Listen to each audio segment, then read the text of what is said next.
주신지라. 아멘. 자, 드디어 21일 기도의 마지막 날 21번째 욥기에 대해서 우리가 말씀을 상고하려고 합니다. 오늘은 매주일 이번 7월 21일 기간 시작하면서 첫째 날 그리고 두 번째 주일, 이게 세 번째 주일인데, 제가 특별히 주일 설교는 욥기에서 아주 중요한 핵심적인 모습만 이제 일부러 뽑아서 주일 설교로 설교를 했습니다. 왜냐하면 주일은 그래도 성도님들이 많이 나와서 말씀을 듣는 시간이기 때문에, 그래서 적어도 이 정도는, 이것만큼은, 이런 이해는 또 이런 믿음은 꼭 필요하다, 그런 생각을 가지고 첫 번째 주일 뭐에 대해서 말씀했는지 기억나십니까? 홈쇼핑과 EBS.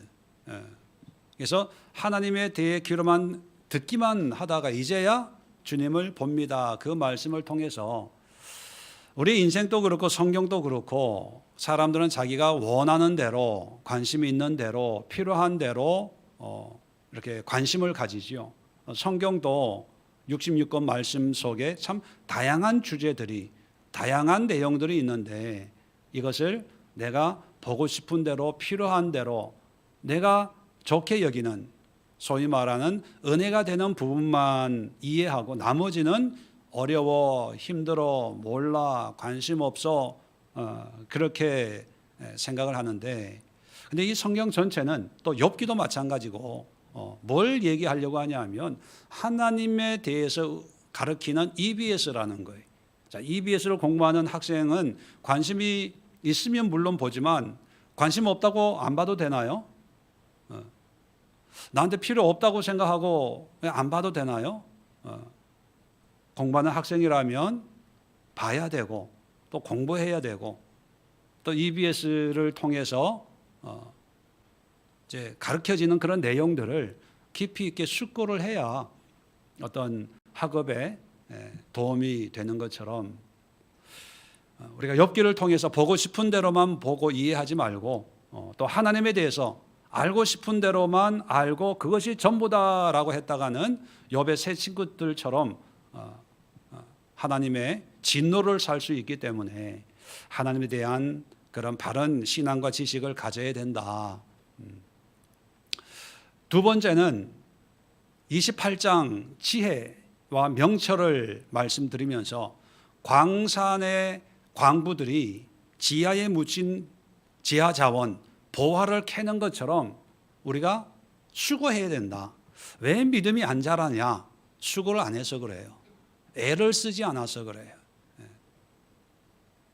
하나님이 진리이고 하나님 안에 내 삶의 어떤 인생의 신앙의 보물이 있다라고 하면, 탐지가 됐다면 발견하기 위해서, 또 채굴 하기 위해서 힘쓰는 거죠. 그건 당연한 거죠. 그런데 애를 안 쓴다는 얘기는 뭡니까? 부하라고 여기지를 않는 거예요. 중요하다고. 내가 하나님을 이렇게 믿고 이렇게 섬기고 그게 왜 중요해? 중요하지 않다고 생각하니까 노력을 안 하는 거죠. 관심이 없는 거지요. 그 결과 그냥 내 삶을 내가 사는 거예요. 주어지는 대로 내가 열심히. 그런데 우리 그리스도인들은 나의 열심만이 아니라 하나님이 인도하시는 인도함 속에 기쁨과 감사와 즐거움과 행복을 누리는 그런 삶이 되어야 되거든요. 늘 한숨 쉬고, 늘 짜증 부리고, 늘 염려와 걱정과 근심을 가지면서도 믿음 생활은 또 나름대로 열심히 하는 그런 모습을, 하나님은 그걸 믿음으로 여기지 않는다는 것을 우리가 욥기를 통해서 살펴봤죠. 그래서 우리가 애를 쓰자, 열심히 파고 하다 보면 결국은 보화가 나온다. 자, 오늘 그 세 번째로 아주 중요한 결론을 오늘 함께 상고하려고 합니다. 우리가 보통 욥기의 결론을 갑절의 축복을 받고 행복하게 살았다. 그런데 어떻게 해서 욥이 이런 갑절의 축복을 누리게 됐는지 그 동기나 계기에 대해서는 별로 관심이 없습니다. 결과만 관심이 있고, 나도 욥처럼 갑절의 축복을 누리고 싶다는 생각은 있는데 어떻게 이렇게 이런 결과를 누릴 수 있는 그 방법에 대해서는 별로 관심이 없는데, 오늘 본문을 통해서 하나님이 욥의 세 친구와 욥을 회복시키는 이런 과정을 함께 생각을 하면서 우리가 도전을 받으려고 합니다. 먼저 8절 말씀을 보시면 그런즉이라고 하는 것은 7절에 내가 너희한테 이제 노한다는 거예요. 7절에 두 친구에게 노하나니, 너와 내 두 친구의 노하나니 이는 너희가 나를 가리켜 말한 것이 내 종 욥의 말과 같이 옳지 못함이니라. 이 세 친구의 신앙도 하나님 보시기에 옳은 신앙이 아니기 때문에 분노가 치밀어 오른다는 거거든요. 자, 그래서 이 분노를 어떻게 해결할 것인가를 얘기하는 것이 8장입니다. 자, 이 8장에 보면, 자, 너희는 수소 7과 수양 7을 가지고 내 종 욥에게 가서 너희를 위해 번제를 드리라. 내 종 욥이 너희를 위해 기도할 것인즉 내가 그를 기쁘게 받으리니. 자, 이것이 세 친구와 욥 토탈 4명의 신앙이 회복되는 계기를 만들어주는 아주 중요한 의미를 가지고 있습니다. 하나님이 3가지를 말씀하는데요. 첫 번째가 뭐냐 하면 수소 7과 수양 7을 가지고 번제를 드리라. 번제를 드리라는 거예요. 여러분, 지금 이 욥의 어떤 시대적 배경은 율법이 아직 체계적으로 정립이 된 율법이 만들어지기 전에 아브라함 시대의 족장 시대라고 말씀을 드렸어요. 그러니까 아직 율법적인 어떤 제사법이 확립이 안 된 그런 상태에서 그냥 번제를 드리라라고 하는 것은 어떤 율법적인 의미보다 번제가 가지고 있는 어떤 성격을 우리에게 말씀해 주는 거죠. 그러면 번제가 가지고 있는 성격이 뭐냐? 번제라고 하는 것은 희생 제물을 온전히 태워드리는 거예요. 전부 불사르는 거예요. 그 불사른다는 의미는 뭐냐면 하나님 앞에 100% 드립니다. 헌신합니다. 그런 의미가 있거든요. 자, 그런데 지금 이 세 친구들의 번제의 의미는 감사와 기쁨이 아니라 하나님의 진노에 대한 번제거든요. 그것은 뭐냐면 내 죄를 100% 인정합니다. 그런 뜻이에요.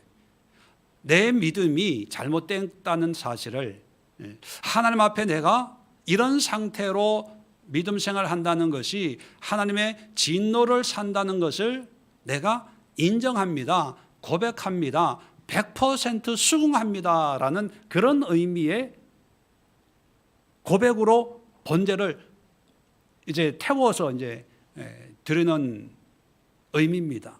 그렇다면, 자, 욥의 세 친구들은 욥과 아주 긴 논쟁을 벌였습니다. 왜 논쟁이 길어질까요? 이유는 단 하나예요. 서로가 인정을 안 하니까. 욥도 인정을 안 하고 이 친구들도 인정을 안 해요. 왜 인정을 안 합니까? 자기들이 가지고 있는 믿음이 옳다고 생각하니까.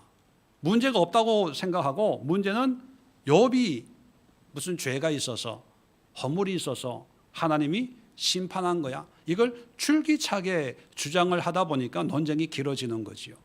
자, 그런데 하나님이 나타나셔서 42장 6절까지는 욥에게 말씀하십니다.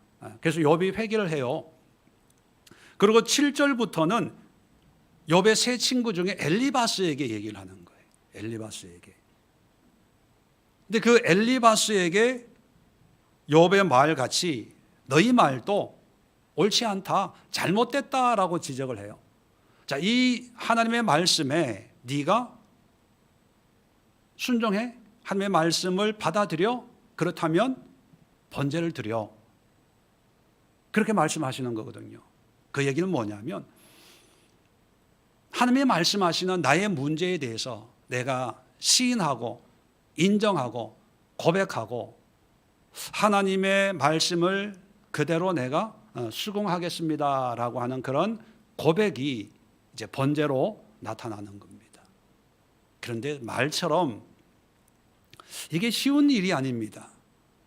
내 신앙에 문제가 있다고 내가 스스로 인정을 하고 뉘우친다는 것이 그렇게 쉽지가 않아요. 그리고 뭐 초신자면 몰라도 오래 신앙생활을 한 욥이나 욥의 세 친구들처럼 자기의 지금까지 가지고 있는, 우리가 지금 주중에 살펴봤지만 엘리바스 같은 경우에는 자기의 경험, 영적인 경험이 일평생 어떤 자기의 어떤 신앙의 뼈대를 이루었는데, 빌닷 같은 경우에는 전통과 교리적인 것, 그것이 내 신앙을 지켜나갔는데, 소발같이 나의 슬기로운 지혜의 영이 알려준 어떤 지식이 오늘의 나를 있게 했는데 이것이 문제다, 그렇게 인정하는 순간 어떤 일이 벌어지냐 하면 지금까지 내 신앙의 여정이 다 없어져야 되는 거예요. 이게 두려운 거예요. 새롭게 시작하는 것은 할 수 있겠는데 지금까지 모든 것이 부정이 되어야 된다. 여러분, 이단에 빠진 분들이 이단에서 못 나오는 이유 중에 하나가 뭐냐 하면 수십 년을 그 조직에 몸담았는데 그거를 이단이다, 그래서 나오는 순간 지금까지 수십 년 나의 신앙은 없어지는 거예요. 어떤 교회에 문제가 생겼을 때 나오면 되지 뭐, 교회가 그거 하나밖에 없어? 그렇게 쉽게 얘기합니다. 근데 정작 본인 당사자들은 내가 여기서 10년, 20년, 30년 신앙생활을 했는데 다른 데 가면 어떻게 해야 돼요? 처음부터 다시 해야 돼. 그게 두려운 거예요. 잘 적응을 할 수 있을까? 좋은 교회를 만날 수 있을까? 지금 있는 데는 편하거든요. 이걸 부정하고 싶지가 않아요. 잘못된 건 알아도 어떤 내 자아 때문에 그냥 고집을 부리게 되는 거죠. 개인적인 신앙도 마찬가지입니다. 아무리 주변에서 잘못해서 고쳐야 돼 그게 아니야 해도 어떤 점에서는 자기도 알아요. 자기도 아는데 지금까지 내가 경험하고 쌓아 올린 그런 어떤 신앙의 여정이 내 신앙의 어떤 전체를 구성하고 있는데 그 시인하는 순간 모든 것이 이렇게 무너진다는 생각, 두려움 때문에 인정을 하기가 쉽지가 않습니다. 그런데 다행히 욥이나 세 친구는 그 하나님의 말씀을 인정을 해요. 그리고 말씀대로 순종을 합니다. 그런데 이 번제를 이제 드리라고 하는데 또 하나 생각해 볼 게 뭐냐면 번제 드리는 양입니다. 양. 수소 7과 수양 7을 가지고 번제를 드리라. 요즘 소 한 마리 얼마입니까? 잘은 모르지만 아마 작은 차 한 대 값 정도 되겠죠. 물론 뭐 고대 사회는 뭐 물가가 다르겠지만 사람 사는 건 뭐 지금이나 옛날이나 똑같지 않겠어요? 소 한 마리 가격이 그렇게 뭐 저렴할까요? 근데 그것도 7마리, 수양 한 마리 더 귀한데 7. 물론 이 친구들이 엄청 부자기 때문에, 재벌이기 때문에, 욥도 재벌이었으니까 그 친구들도 재벌이겠지 뭐 이렇게 해서 하나님이 많이 요구하는 게 아니라 성경의 다른 성경을 보면요, 수소 7, 수양 7이 가지고 있는 의미가 역대상 15장 26절에 보면 다윗이 법궤를 예루살렘 성전으로 옮겨올 때 드렸던 희생 제물의 양과 똑같아요. 그래서 이 제물을 드리고 법궤를 메고 올 때 다윗이 막 기뻐 뛰면서 온 내려가는 줄도 모르고 그렇게 춤췄던 다윗이 드린 제물의 양이 이 친구들이 드린 제물의 양이고요. 역대하 29장 21절에 보면 히스기야 왕이 성전을 하고 정화한 다음에 하나님 앞에 드리는 그 희생 제물의 양이 수소 7과 수양 7, 여기에다가 더 양 7과 수 염소 7까지 더 보태져서 제물을 드렸거든요. 이게 엄청난 제물을 드린 거죠. 또 더 재미있는 것은요, 에스겔 45장 23절에 보면 45장의 내용은 환상의 내용입니다. 그 환상이 어떤 환상이냐면 회복될 성전에서 지금 예루살렘 성전, 이제 현실의 성전 무너지고 없어졌어요. 이게 포로로 끌려온 에스겔이 환상 가운데 하나님이 다시 세우는 그런 성전에서 유월절 제사를 드리는데, 유월절이 뭡니까? 구원의 날이잖아요. 구원의 은혜에 감사해서 제사 드리는데 드리는 희생 제물이 수소 7과 수양 7이에요. 그렇게 보면 이 제물의 양이 일반 개인이 드리기에는 엄청나게 많은 양이에요. 한 나라의 왕이 한 나라 백성들의 어떤 죄를 해결하는 그런 의미로 드리는 참 무게감이 있는 그런 제물의 양이거든요. 그러면 왜 한 개인에게 이런 엄청난 제물을 요구하셨을까? 이들이 부자여서 뭐 그럴 수도 있지만 더 중요한 것은요, 율법이 만들어지기 전에의 어떤 그런 그 신앙생활에서 희생 제물의 어떤 종류나 양이 상징하는 게 뭐냐면 내가 지은 죄, 또 내가 하나님 앞에 감사하는 감사의 제목에 어떤 무게를 의미합니다. 쉽게 얘기하면 제물이 많다는 것은 하나님 앞에 감사할 게 많고, 또 회개 제물로 드리는 것이라면 내가 지은 죄가 이렇게 무겁습니다라는 어떤 고백이 담겨져 있는 거죠. 그러면 새 친구들이 하나님이 오실 때 지은 죄의 무게가 엄청나다는 거예요. 그런데 정작 본인들은 자기의 죄의 무게가 이렇게 엄청나다는 걸 알았어요, 몰랐어요? 몰랐어요. 오히려 우리는 엘리바스, 빌다, 소발 얘기 들으면 은혜 받아요. 시작은 미약하였으나 끝은 창대하리라. 할렐루야, 아멘 그러잖아요. 근데 욥도 어제 살펴봤지만 주께서 나를 단련하신 후에는 내가 정금같이 나아가겠습니다. 액자에 걸어놓잖아요. 근데 하나님은 이걸 보면 열이 올라요. 분노가 치밀어 올라요. 뭘 얘기하냐 하면 하나님에 대해서, 지금 하나님이 뭐에 대해서만 이제 말씀하냐면 나에 대해서 나를 가리켜 말한 것이 잘못됐다는 거예요. 하나님에 대한 이해가 잘못됐는데 우리는 하나님에 대한 이해, 뭐 이래도 되고 저래도 되고, 이런 하나님이 아니야? 저런 하나님이 아니야? 이렇게 쉽게 얘기합니다. 어떤 경우에는요, 하나님을 가지고 장난쳐요. 조롱해요. 무시해요. 농담도 해요. 근데 우리는 농담이야, 뭐 믿음이 없으니까, 안 믿는 사람이니까 그냥 그렇게 넘어가요. 우리는 그게 큰 죄라고 생각하지 않아요.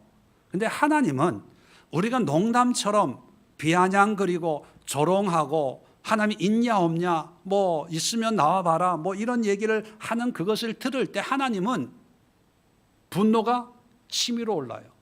그리고 하나님이 생각하는 그 죄의 무게가 수소 7과 수양 7, 그 양이 뭘 의미한다고요?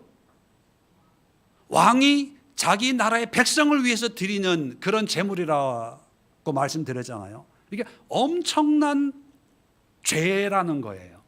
그러니까 이 제물을 가지고 번제를 드리라는 것은 하나님에 대해서 오해하고 그거를 인정하지 않고 고집 부리고 자기의 어떤 자아를 위해서 올바르지 않는 그런 신앙생활을 하고, 더구나 그것을 남에게 가르치려고 하고 정죄하고 비판하는 그것이 얼마나 큰 죄라는 것을 너 인정해? 너 알고 있어? 그걸 얘기하는 거예요. 그래서 여러분, 욥처럼 우리가 회복하려면 첫 번째 단계가 뭐냐면 내가 가지고 있는 이 신앙이 하나님 보시기에 참 큰 죄인이구나, 이걸 인정하는 거예요. 잘못됐구나, 우리가 시인을 해야 돼요. 고백을 해야 돼요. 거기서부터 시작이 되는 거예요.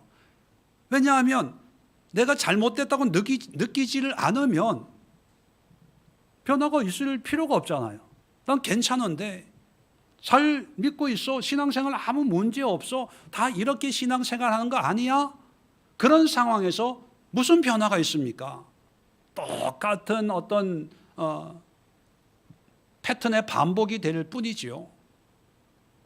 지금 욥의 세 친구나 똑같이 하나님이 옳지 않다라고 얘기하고 있어요. 그러면 하나님이 옳지 않다고 한다면 나도 옳지 않음을 인정하는데, 그 인정의 고백으로 이렇게 엄청난 희생 제물을 가지고 번제를 드려라. 우리의 인정의 인정. 내가 나를 살펴보고 잘못됐구나. 그런 진솔한 온전한 어떤 마음의 고백이 첫 단계고요. 두 번째는 이게 이제 준비됐다면 욥에게 가서, 그게 이제 두 번째 단계죠. 말씀드린 것처럼 욥 시대에는 성막이나 성전이 없어요. 그래서 아브라함 시대에 보면 가는 데마다 제단을 쌓고 번제 드리고 하나님의 이름을 부르면 그게 예배고 제사였어요. 자, 그렇다면 이 세 친구에게 번제를 드리라 하면 적당한 장소에서 돌로 단을 쌓고 번제를 드리면 되지, 굳이 왜 8절에 보면 내 종 욥에게 가서 욥에게 가야 됩니까? 욥이 제사장입니까? 아직 제사장의 어떤 그런 신분적인 게 나타나지 않는 시대거든요. 그러면 누구나 하나님을 아는 사람은 하나님을 예배할 수 있는 그런 시대였는데 왜 욥에게 가라고 했을까?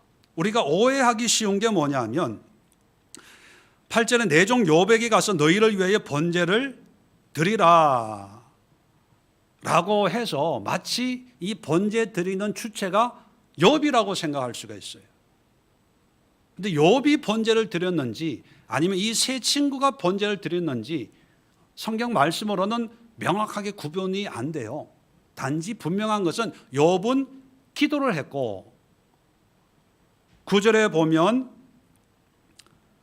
여호와께서 자기들에게 명령하신 대로 행하니라.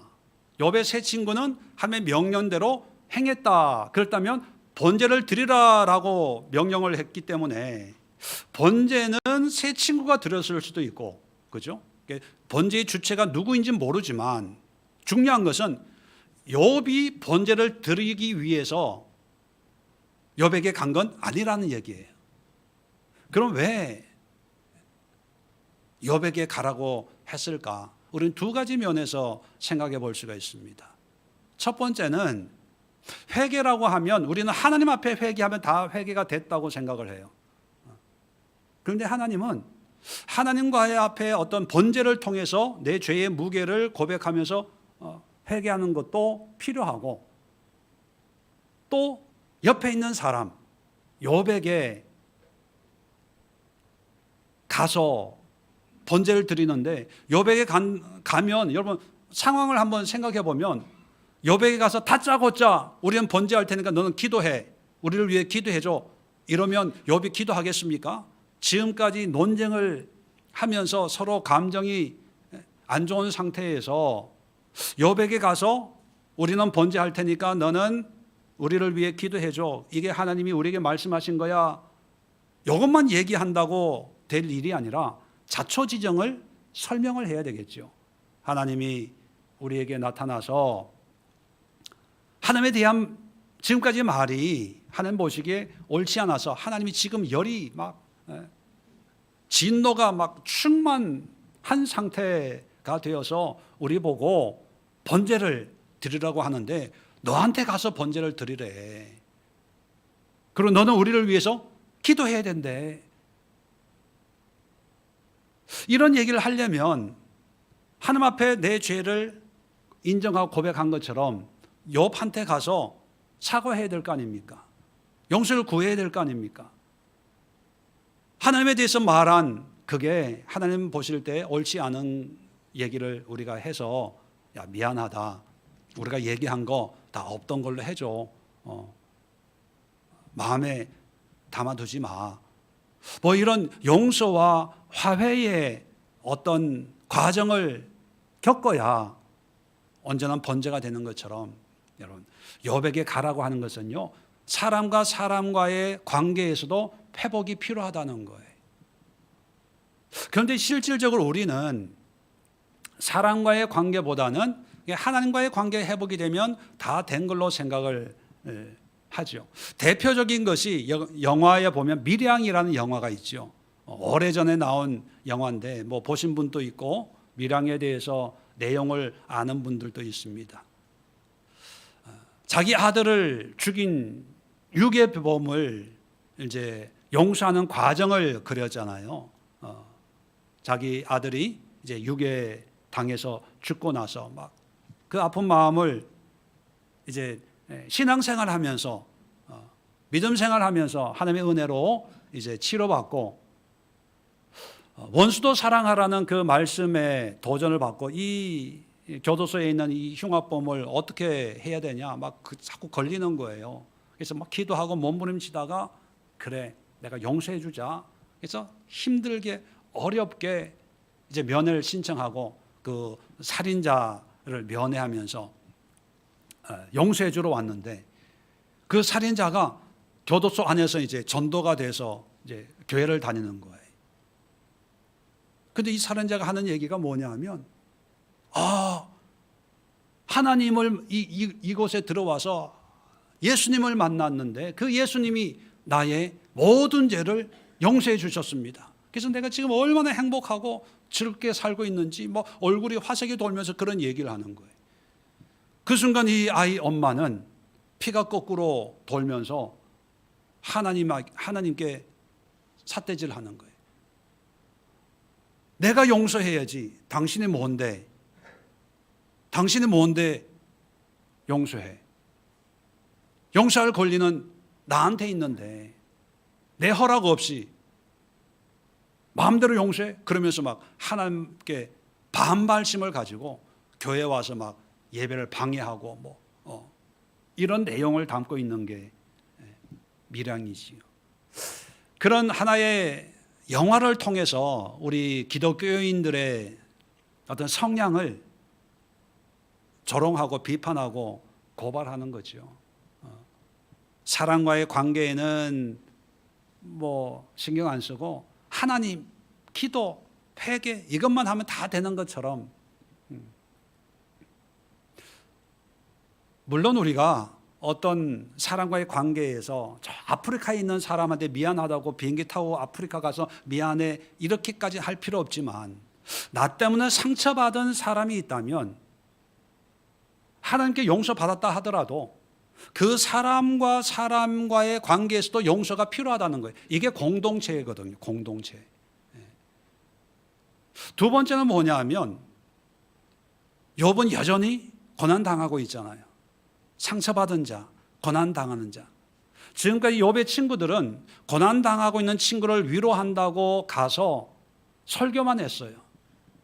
가르치려고만 했어요.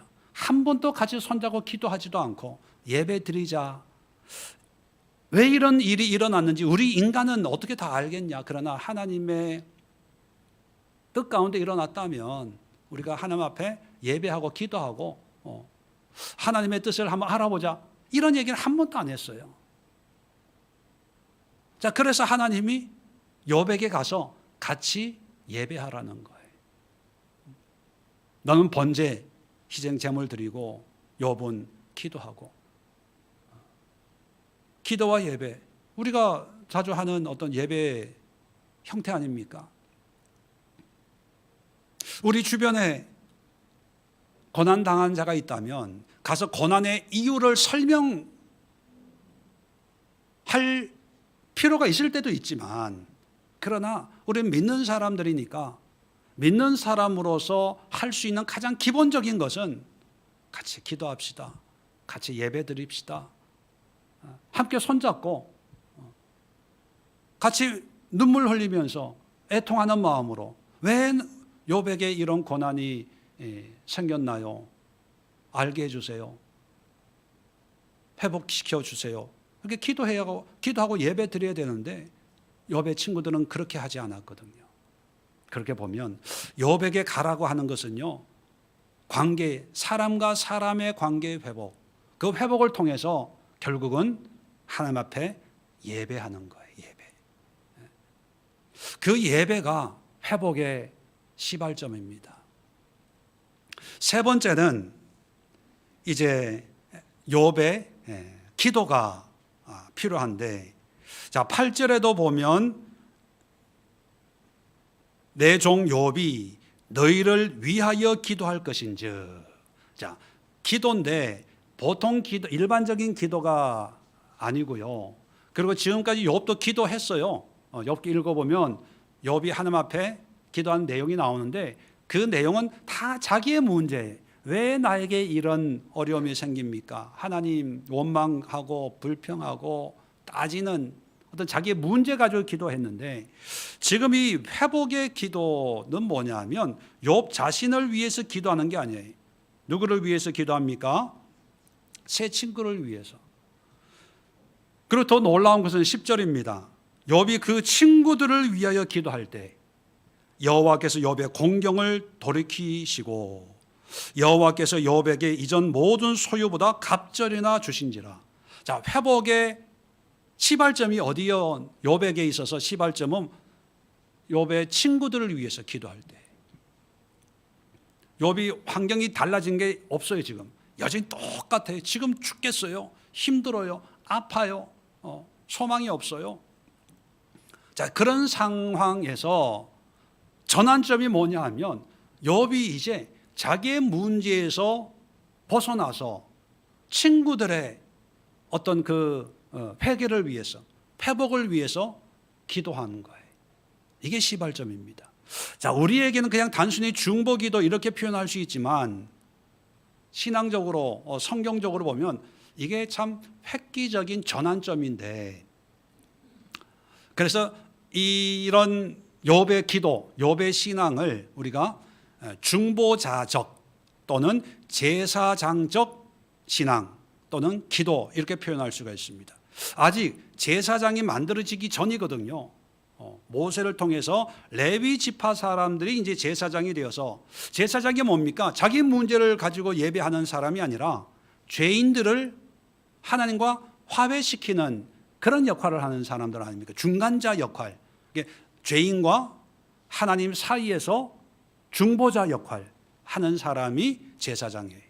자, 그런데 욥 시대는 아직 제사장이 나타나기 전인데, 욥 시대는 어떤 죄인, 하나님의 진노를 사고 있는 사람이 있다면 이 사람을 하나님께, 또 하나님의 말씀을 이 사람에게 연결시켜주는, 그래서 화해를 시키는, 하나님과 사람을 화해시켜주는 중간자 역할을 하나님이 욥에게 맡기셨어요. 자, 그랬을 때 결론적으로 보면 새 친구들도 하나님의 말씀에 순종을 했고 욥도 결론적으로 순종을 했어요. 자, 그 결과를 9절 끝에 보면 여호와께서 자기들에게 명령하신 대로 행하니라. 이건 이제 새 친구의 모습이고, 여호와께서 욥을 기쁘게 받으셨더라. 자, 욥의 기도도 받았다는 거예요. 근데 여기서 기쁘게라는 말이 원어에는 없어요. 원어에는 그냥 욥도 accept, 받았다, 그런 의미의 단어만 있어요. 근데 우리 성경에는 8절에도 보면 내가 그를 기쁘게 받으리니, 기쁘게 받는다, 이렇게 번역을 하다 보니까 우리의 관심이 욥의 새 친구보다는 욥에게 집중되는 그런 부작용을 일으킵니다. 아, 욥을 받으셨구나. 욥의 기도를 기뻐하셨구나. 그래서 욥이 이제 축복을 받았구나. 이렇게 자연스럽게 연결시키는 어떤 그런 단초 역할을 하는데, 원어에는요, 기쁘게라는 의미가 없고 그냥 받았다는 표현밖에 없어요. 그 얘기는 뭐냐면 새 친구의 번제도 받고 욥의 기도도 받고, 그 얘기는 뭐냐면 네 사람을 하나님이 같이 똑같이 인정해 줬다, 이런 의미예요. 그러면 욥이 회복이 됐다면 새 친구도 회복이 됐다는 거예요. 차별이 없어요. 왜? 욥과 새 친구가 똑같이 옳지 못했거든요. 7절 끝에도 내 종 욥의 말 같이 옳지 못함이니라. 욥도 옳지 못했고 새 친구도 옳지 못했고, 이거를 8절 끝에 또 반복을 해요. 내 종 욥의 말 같이 옳지 못함이라. 그러니까 욥도 잘못된 거예요. 그러니까 네 사람 다 똑같은 입장입니다. 그래서 똑같은 입장인데 새 친구는 번제를 드리고 욥은 중보자적 제사장적 기도를 했더니만 하나님이 네 사람을 다 인정을 해줬다. 진노를 삭히고 회복의 은혜를 베풀어 줬다는 거죠. 자, 그렇다면 욥의 기도의 성격이 뭐냐면 화해의 기도예요. 중보자의 기도예요. 자, 욥 시대에 또 한 사람의 특별한 사람이 이 역할을 한 사람이 있어요. 욥만이 아니라 욥이 살던 시대가 아브라함 시대라 그랬거든요. 자, 아브라함 시대에 창세기 14장에 보면 멜기세덱이라는 사람이 등장합니다. 하나님의 제사장, 이렇게 소개를 하고 있어요. 그래서 전리품을 가지고 오는 아브라함을 만나서 복을 축복 기도를 해줬어요. 거기에 이제 11조를 드리는 그런 모습이 있었죠. 자, 그런데 이 멜기세덱은 하나님의 제사장, 아브라함과 하나님의 중간자 역할로서 아브라함을 위해서 축복을 빌어줘, 기도를 해준 사람입니다. 제사장 또는 중보자 역할을 한 사람이죠. 욥과 비슷한 역할을 한 거예요. 근데 중요한 것은 신약 시대에 오면 히브리서에 보면 예수님이 우리의 대제사장임을 설명하면서 무슨 말씀을 하냐면, 예수님은 레위 지파의 후손이 아니고, 예수님은 레위 지파가 아니죠. 어느 지파 출신입니까? 유다 지파예요. 유다 지파는 제사장이 될 수가 없어요. 그런데 예수님을 우리는 대제사장이라고 얘기하잖아요. 왜 대제사장이라고 얘기하냐 하면 예수님은 레위 지파 혈통으로 말미암는 제사장이 아니라 히브리서 7장에 보면 멜기세덱의 반차를 따르는 제사장이라는 거예요. 반차라는 것은 계열, 그 라인, 그 줄, 뭐 이런 의미입니다. 멜기세덱을 잇는 대제사장이 바로 예수라는 거예요. 근데 베드로전서 2장 9절에 보면 베드로는 우리를 향해서, 믿는 자를 향해서 뭐라고 얘기합니까?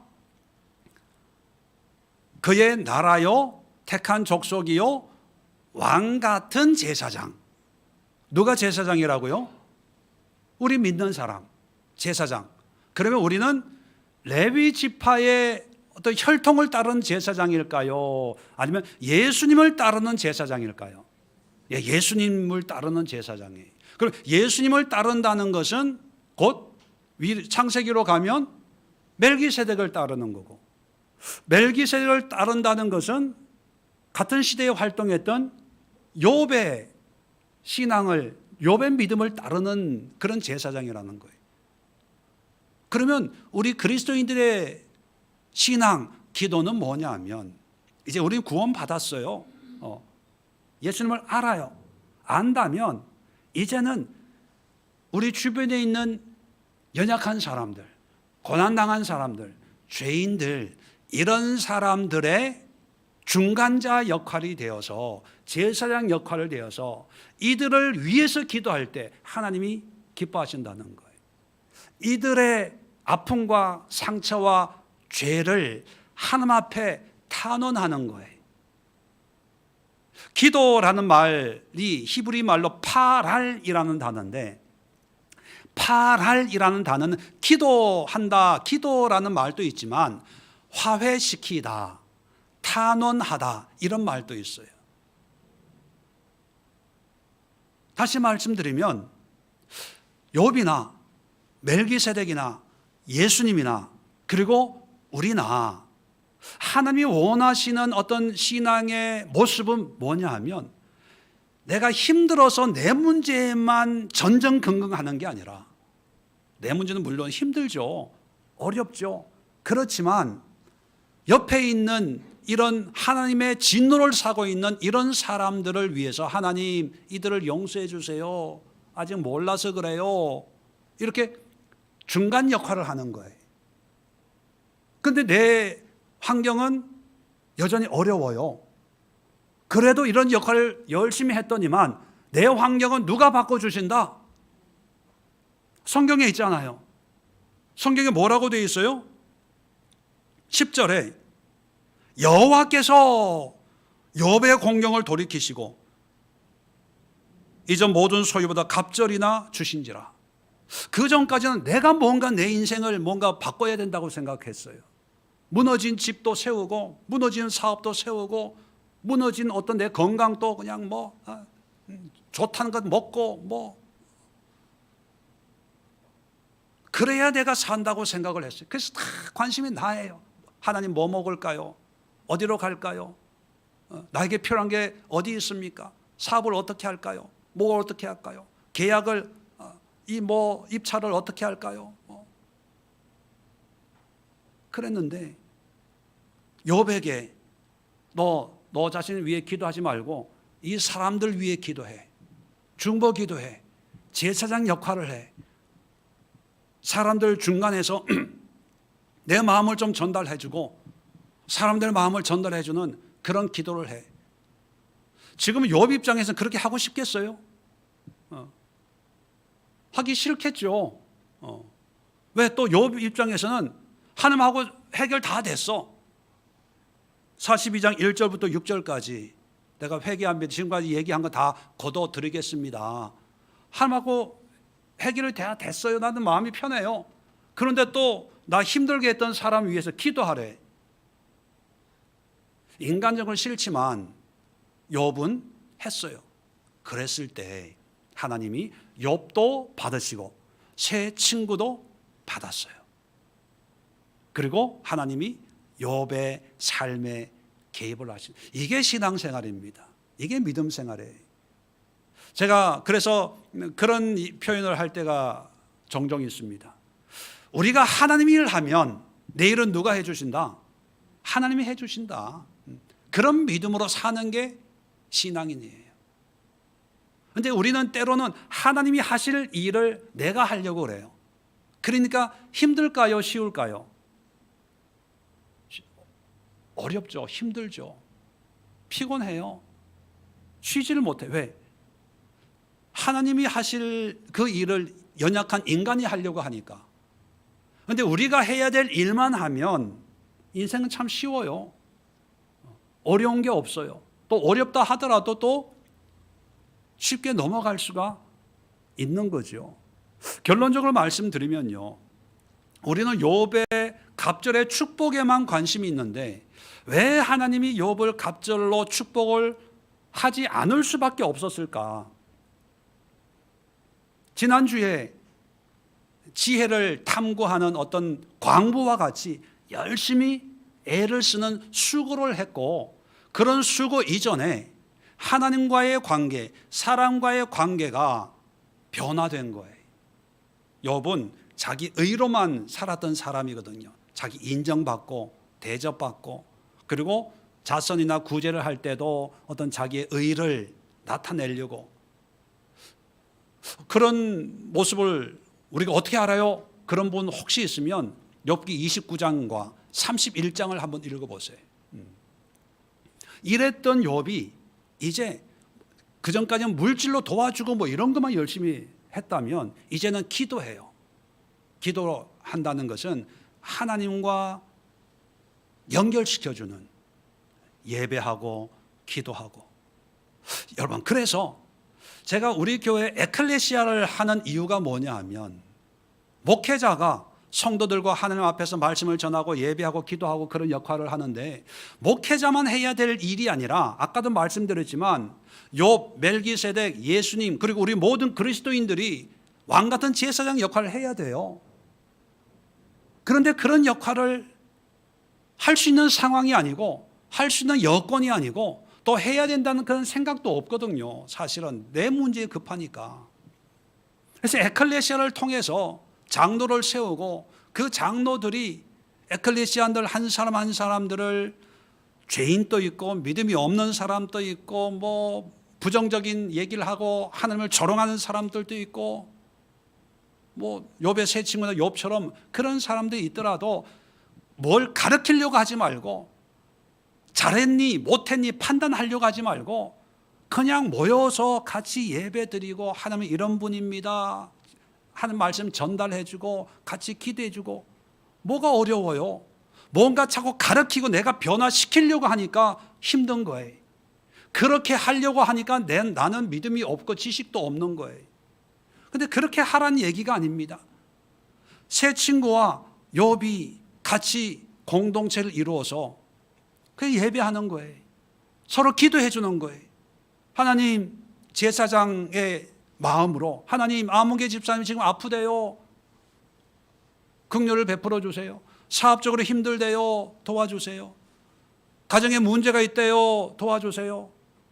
그리고 하나님의 마음, 이게 말씀이잖아요. 하나님은 이런 말씀을 우리에게 주셨습니다. 우리가 어떻게 이것을 이룰까요? 이 세 친구 욥도 순종했잖아요. 그랬을 때 하나님 그걸 받았잖아요. 그렇다면 우리도 에클레시아에서 우리에게 주시는, 나에게 주시는, 내 상황에 주시는 이 말씀을 듣고 어떻게 하면 이거를 순종할 수 있을까? 그래서 하나님이 나의 삶을 어떻게 하면 받으실까? 서너 명이 모여서 고민을 하는 거예요. 자, 이렇게 할 때 하나님은 그 모습을 기뻐하시고 결국은 우리의 삶에 하나님이 직접 개입해 주시는 거예요. 저는 그걸 참 많이 느껴요. 제가 뭐 능력이 있습니까? 교회를 뭐 부흥을 시키고 뭐 그런 게 없잖아요.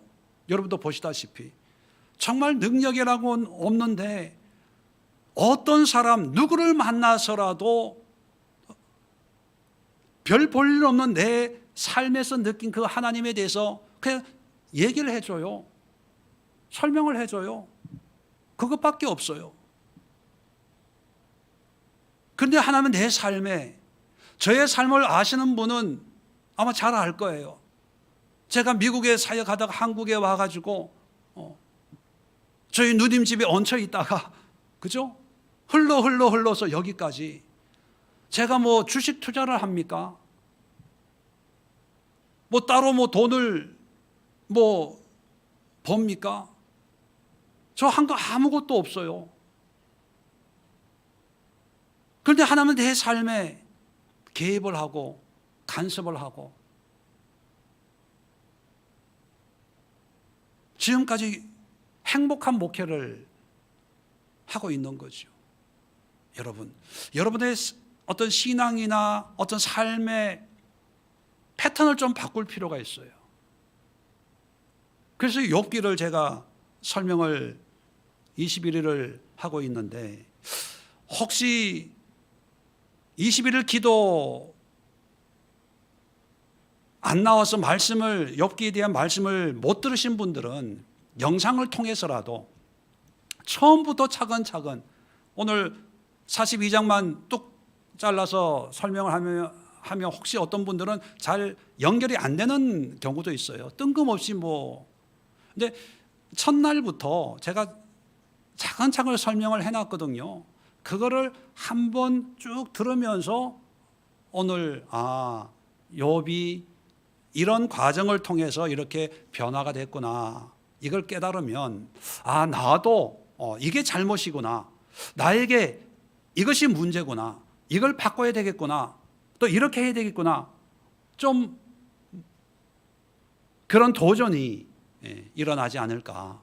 그래서 이번 21일 기도의 어떤 욥기에 대한 말씀을 여러분 좀 귀담아 주의 기울여 들으시고, 혹시 또 주변에 신앙생활하고 있는 분들에게 좀 권면을 하면서 우리의 신앙의 모양과 모습이 어떤 모습이 되기를 하나님이 원하시는가, 하나님을 배우는, 욥을 배우는 게 아니라 하나님을 배우는 그런 계기로 삼는 그런 말씀들이 될 수 있기를 여러분들이 다시 한번 부탁을 드립니다. 기도하겠습니다. 좋으신 하나님, 욥기를 이제 마무리하면서 결국은 하나님 앞에 진정한 예배자요, 또 하나님과 인간들 사이 중보자로서 하나님의 말씀을 전하고 또 예배자가 되는 그것이 가장 중요하고 의미 있는 삶인 것을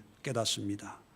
욥은 그런 삶보다는 열심히 행동하고 선한 일 많이 하고 사람들에게 칭찬받고 근면 성실하게 사는 것이 곧 구원이라고 믿음이라고 여겼었는데, 하나님을 만난 뒤에 변화된 이런 삶을 통해서 잃어버린 모든 것을 회복할 수 있었다면 우리에게도 주는 하나님의 음성이 우리의 신앙을 다시 한번 새롭게 시작하는 믿음의 모습으로 변화시키는 계기를 삼는 것이 하나님의 뜻이 아닌가 생각을 합니다.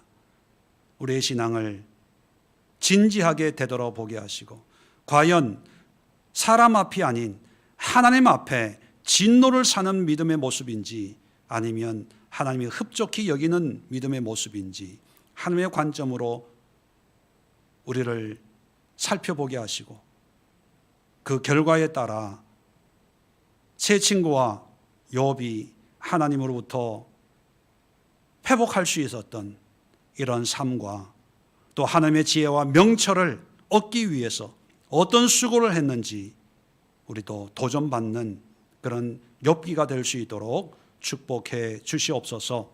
이제는 우리 주 예수 그리스도의 은혜와 하나님 아버지의 크고 놀라운 사랑과 성령의 감화 감동이 머리 숙여 기도하는 모든 권속들과 가정과 직장과 일터와 이 나라 이 민족 세계 열방 위에 지금부터 영원까지 함께하옵시기를 간절히 축원드리옵나이다. 아멘.